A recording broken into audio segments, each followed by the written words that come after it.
9 News Early Edition with Julie Snook.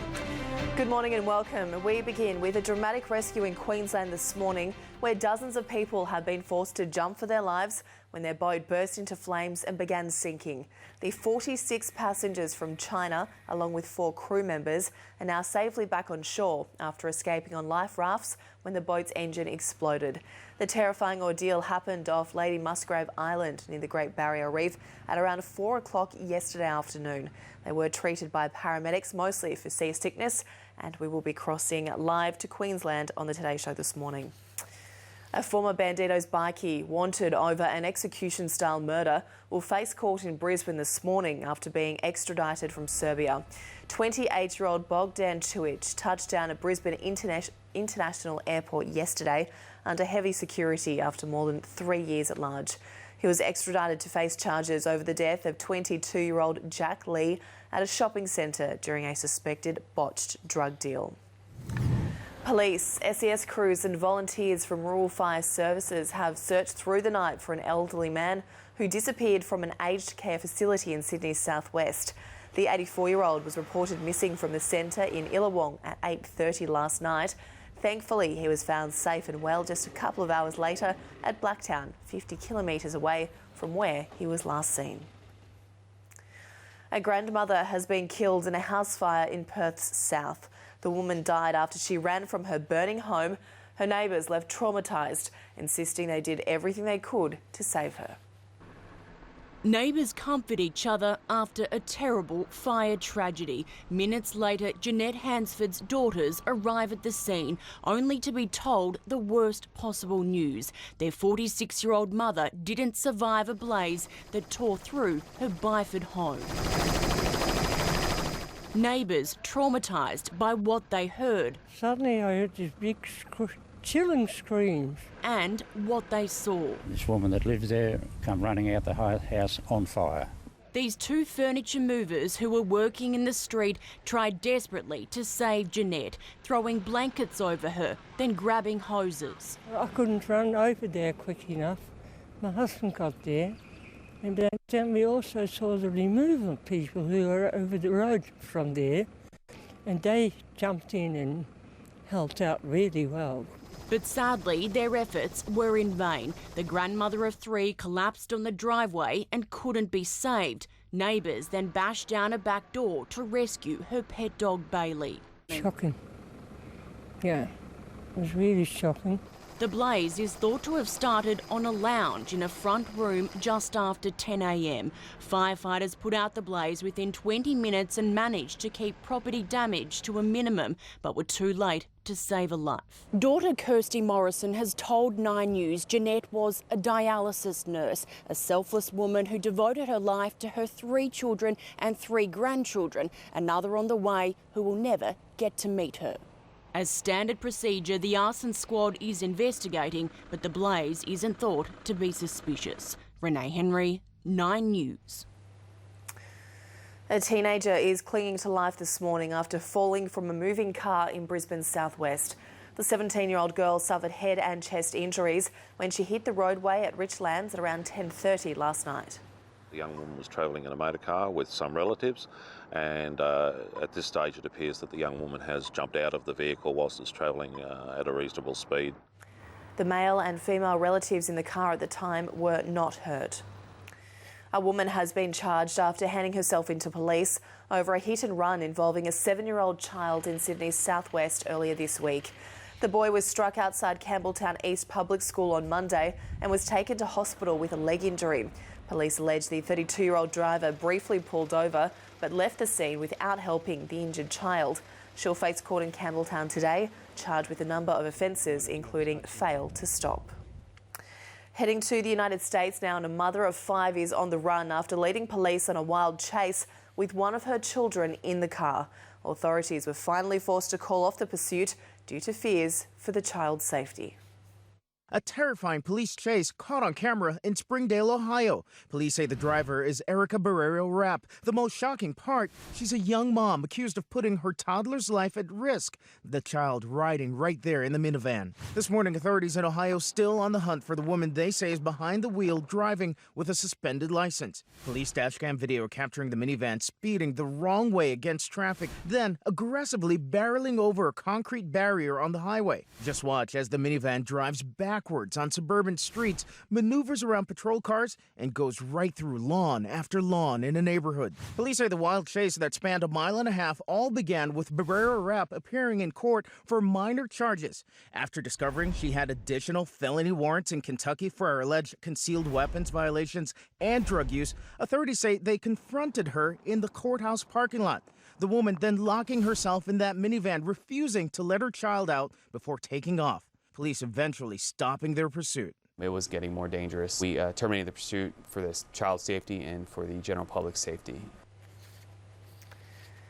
A series of deadly bombings has rocked the Iraqi capital. At least 64 people were killed when a car bomb was detonated in the middle of a busy marketplace in Baghdad.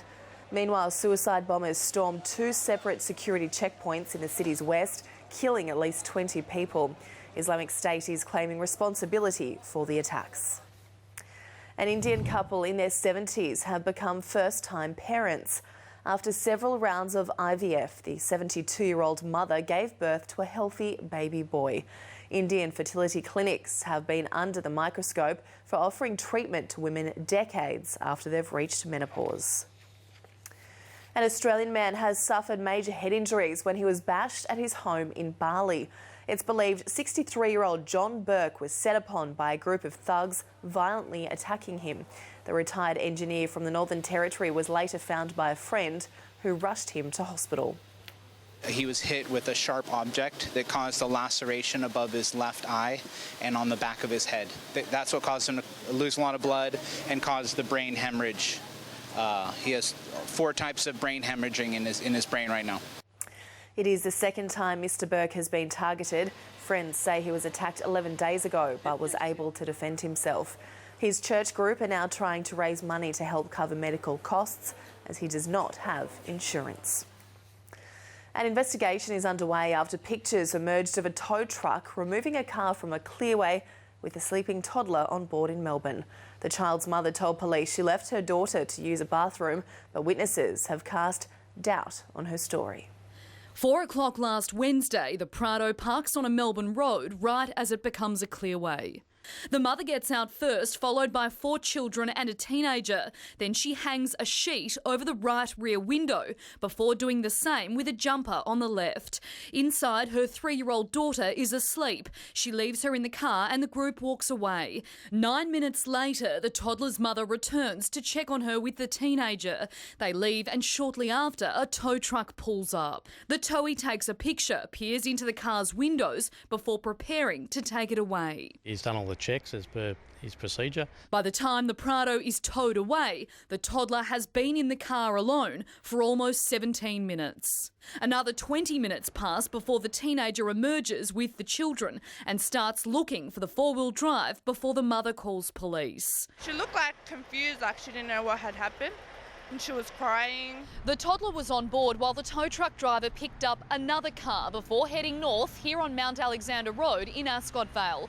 Police spotted the Prado on the truck and pulled it over, finding the 3-year-old still asleep in the back seat. The tow truck driver was mortified upon realising he'd taken the child. The mother told police she'd parked because she urgently needed to use a toilet at a restaurant. But witnesses have told 9 News that she ate a meal at the venue. Alexis Daish, 9 News. Doing yoga and meditating could be the key to preventing Alzheimer's disease. A US study has found the exercise is more effective than crosswords and memory games at preserving brain function. Participants were also found to be less likely to be depressed or anxious and better able to cope with stress. Let's take a look at the weather around the country on this Thursday. Now, Brisbane, you are headed for a beautiful day. Clear skies and a top of 27 degrees. Some cloud cover in Sydney today for 25. Another cool day on the way for Canberra. 17 your top today. the chance of showers in Hobart. Possible showers in Melbourne for 20 degrees, the chance of showers in Adelaide as well. A gorgeous day on the way for Perth, sunny skies and 25 your top, and partly cloudy for 31 degrees in Darwin. Still to come this morning, some of the world's best soccer players forced to duck for cover as rowdy fans attack their team bus. Plus, police question Prince's doctor over the singer's sudden death. And Prince Harry tries to play the didgeridoo, but how did he go?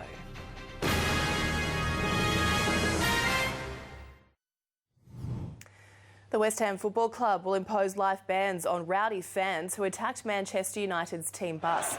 Dramatic Vision shows supporters hurling bottles and objects at the coach, with the players ducking inside for cover. As they arrived late to the bowling ground, Manchester United's team bus was pelted with bottles. Windows were smashed as supporters crowded around.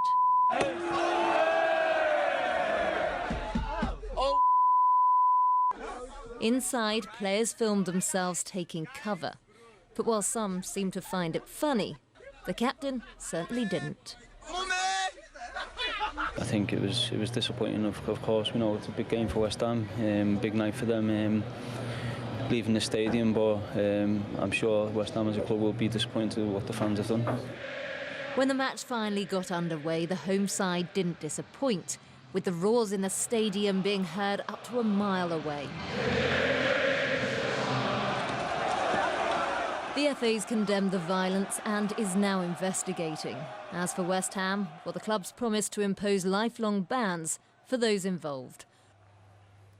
Back home now, and let's take a look at what's making news across the country today with the front pages. And Sydney's Daily Telegraph reads, "Beasts on the loose." Reports dozens of notorious sex offenders and violent thugs will be let out of jail on day release under a controversial mentoring program.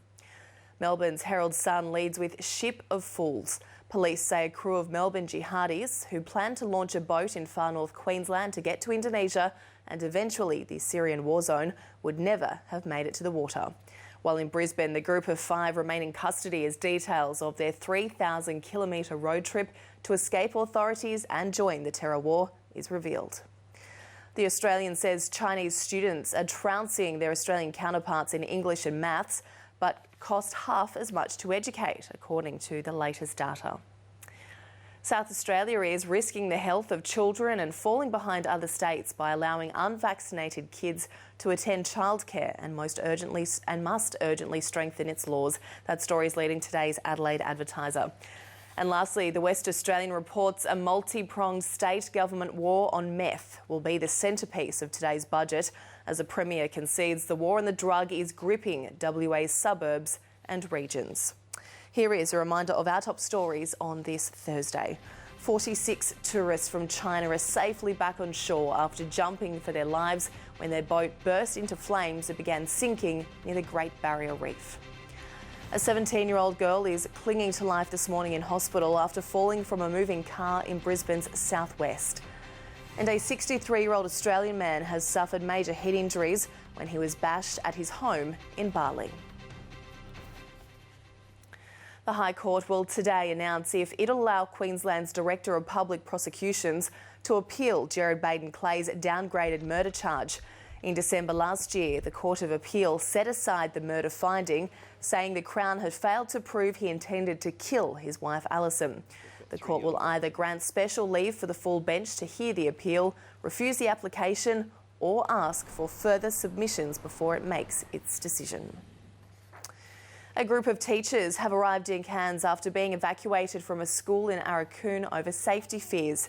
The principal of Noel Pearson's Cape York Academy in far north Queensland had his car stolen by a group of youths, one brandishing an axe. Police say he was trying to intercept an armed robbery at another teacher's home. The incident in particular the other night is a sad set of circumstances where an individual who is committed to helping the education of kids in Arakoon become the victim. And sadly, some of those perpetrators were juveniles. An extra 5 police officers have been sent to the community to help. The school will be closed until next week. A piece of the world's oldest axe has been discovered in WA's remote Kimberley. Archaeologists say the find dates back nearly 50,000 years, about the same time humans arrived in Australia. It's only millimetres long, but this tiny fragment represents a big part of our history. So at the moment, it's the oldest fragment of groundstone axe, well, in Australia, but actually the world. The original piece of ground stone was found in the southern Kimberley at a site called Carpenter's Gap. Archaeologists believe it may have come from axes similar to these, which would have been vital tools for our Indigenous people between 46 and 49,000 years ago. They're made by grinding the stone against softer rock, like sandstone. What we can see is that this nearly 50,000-year-old piece is exactly the same form as we find in historic axes. There are similar finds in Japan from around about 30,000 years ago, so some perhaps 10,000 years later, but they were an independent invention in Japan. Staff from the University of Western Australia are continuing to research similar finds, hoping to further understand the lives of our first Australians. Louise Momba, 9 News.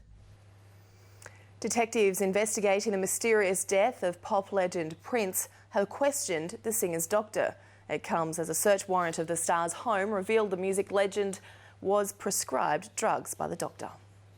A long line of unmarked cars at Paisley Park. Local investigators now joined by federal agents for a search of Prince's home overnight, as we are learning this morning that the music legend saw a doctor the day before he died. The search warrant showing that Dr. Michael Schellenberg saw the singer twice in the weeks leading up to his death. Authorities taking any and all medical records for Prince Rogers Nelson from his office. The doctor telling detectives he saw the purple one on April 7th and again the day before he died on April 20th, saying he prescribed medicine for the singer to be filled at a Walgreens. Prince seen in this TMZ photo the day before he died going into a Walgreens. Authorities already executing a search warrant on the drugstore. Prince admitting he had been sick during what would be his final show in Atlanta the week before his death.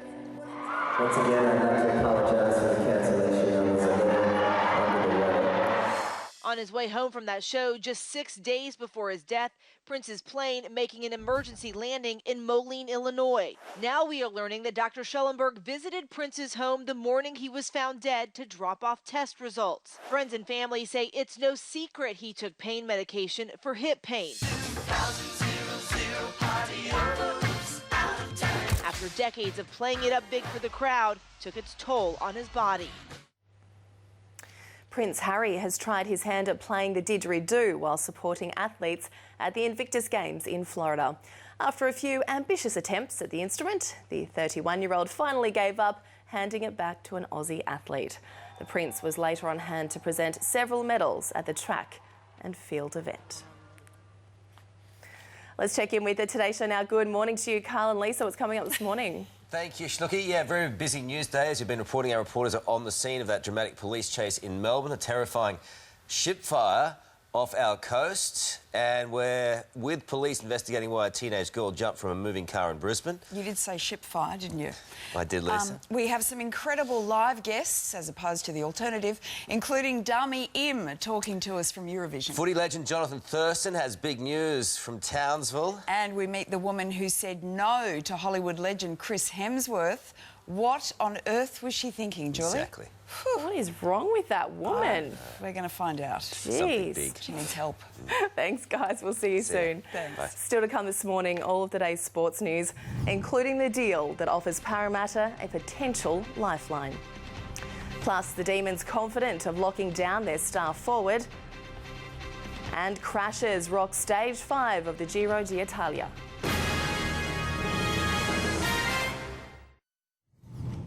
Starting with NRL first, and Parramatta may have been granted a lifeline after hooker Nathan Peats secured an 18-month deal to join the Gold Coast Titans. The Eels are now expected to play for competition points tomorrow night against South Sydney, having shed the necessary $570,000 to be salary cap compliant. a player of the future, you know, probably would have been at that club. So that's a huge loss for him. He puts his body on the line week in and week out for him. So that's a fantastic buy for the Titans. Yeah. West Tigers hooker Robbie Farah has overcome a bizarre tailbone injury to line up against the Bulldogs on Sunday. Tonight, the Dragons and Raiders kick off round 10. Of course, you can catch all the action live on the 9 Network. AFL now, and Demons coach Paul Roos is confident star forward Jesse Hogan will stay at Melbourne. It comes after Brisbane Lions great Jonathan Brown said rival clubs would have to throw a 10-year deal worth $15 million to entice Hogan. Jesse will get really well paid, and we hope, and you know, we think he's going to stay at the Melbourne Footy Club along with Jack Viney, who's just signed, and a lot of those other young guys. The AFL is set to revamp their policy in the wake of the Collingwood drug test revelations. Club bosses will be forced to sign confidentiality agreements when receiving the results of out-of-season tests. AFL football boss Mark Evans will unveil the new secrecy rules to club CEOs today. Surfing, and Australia's girls continue to fire at the Rio Pro, with Sally Fitzgibbons, Tyler Wright and Steph Gilmore all advancing to the quarterfinals. Wright dominated her third-round matchup, posting a near-perfect ride, while Gilmore continued her strong return from injury, scoring a pair of sevens to upset world champion Carissa Moore. Australia's Nick Kyrgios has beaten world number 10 Milos Raonic in straight sets to advance to the quarterfinals at the Rome Masters. The 21-year-old continued his impressive form on clay ahead of the French Open with a 7-6, 6-3 win. He'll meet Rafael Nadal in the next round. Compatriot Daria Gavrilova progressed into round 3 and Sam Stosur was knocked out. And in cycling, it was carnage in stage 5 of the Giro d'Italia. Australia's Jack Bobridge managed to walk away after flying over his handlebars. Another crash nearly cleaned up the sprinters just metres from the finish line. Germany's Andre Greipel prevailed, taking the stage victory, with Tom Dumoulin holding on to the pink jersey. They really put their bodies on the line, those boys. Stay with us on 9's Early Edition. All the weather details coming up after the break.